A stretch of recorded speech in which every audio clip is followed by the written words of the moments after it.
अंत में एक गंभीर विषय की मैं जरूर चर्चा करूंगा, जो मेरे लिए बहुत पीड़ादायक रहा है, जो मेरे लिए बहुत ज्यादा दुखी करने वाला विषय रहा। राजनीति में कई बार हम लोगों ने कई तरीके के आरोप प्रत्यारोप झेले हैं और झेलेंगे भी। मैं हमेशा से राजनीति में शब्दों की मर्यादा का पक्षधर रहा हूं। मेरे लिए मैं मानता हूं कि कड़े से कड़ा विरोध भी मर्यादित शब्दों में रहकर किया जा सकता है। आपको कड़े से कड़ा विरोध दर्ज कराना है भारतीय भाषा में, और मैं हर भाषा का जिक्र कर रहा हूं, हिंदी हो, भोजपुरी हो, मैथिली हो, तमिल हो, कन्नड़ हो, मलयालम, पंजाबी, हर भाषा में आपके पास ये विकल्प है कि आप मर्यादित भाषा का शब्दों का इस्तेमाल करके आप अपनी बातों को रख सकते हैं। ऐसे में सभ्य समाज में गाली गलौज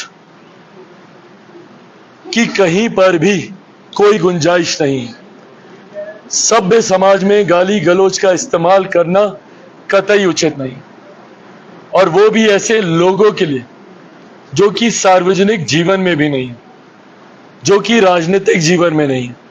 एक बार के लिए अगर मुझे कोई गाली दे रहा है, मैं मानूंगा, मैं हूं राजनीतिक जीवन में, और वही बिहारी ही है जो दे भी रहे, मेरे सर आंखों पर, मुझे कोई दिक्कत नहीं।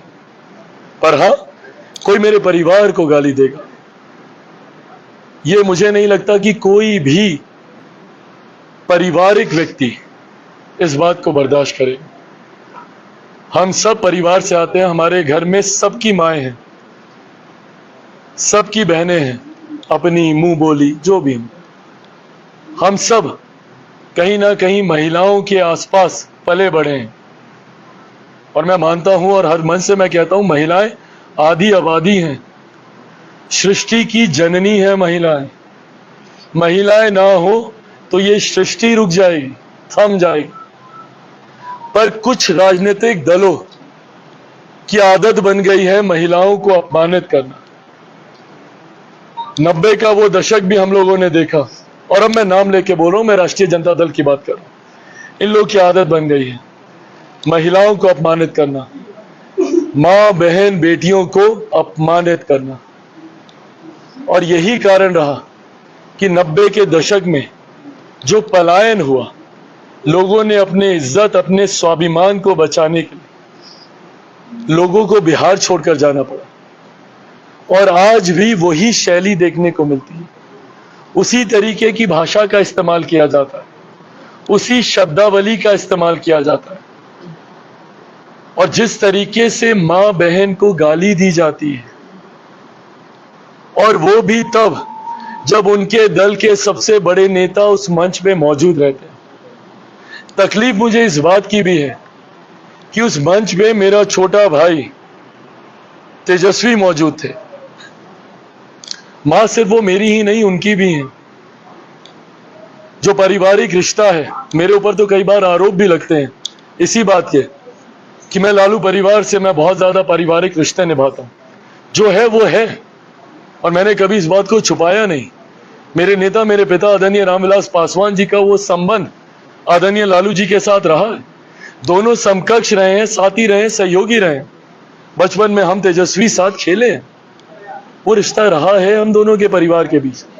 राजनीतिक मतभेद एक तरफ, और इस चीज को उन्होंने भी खूबसूरती से निभाया है, मैंने भी निभाया। राजनीतिक मतभेदों को एक तरफ रखा है, पर भले मेरी भतीजी का जन्म हो या उनके यहाँ इफ्तार की पार्टी हो, मैं हर उस आयोजन में मैं जाता रहूं, अलग गठबंधन में होने के बावजूद भी, क्योंकि मेरे पिता ने ही मुझे इन व्यक्तिगत संबंधों को निभाना सिखाया।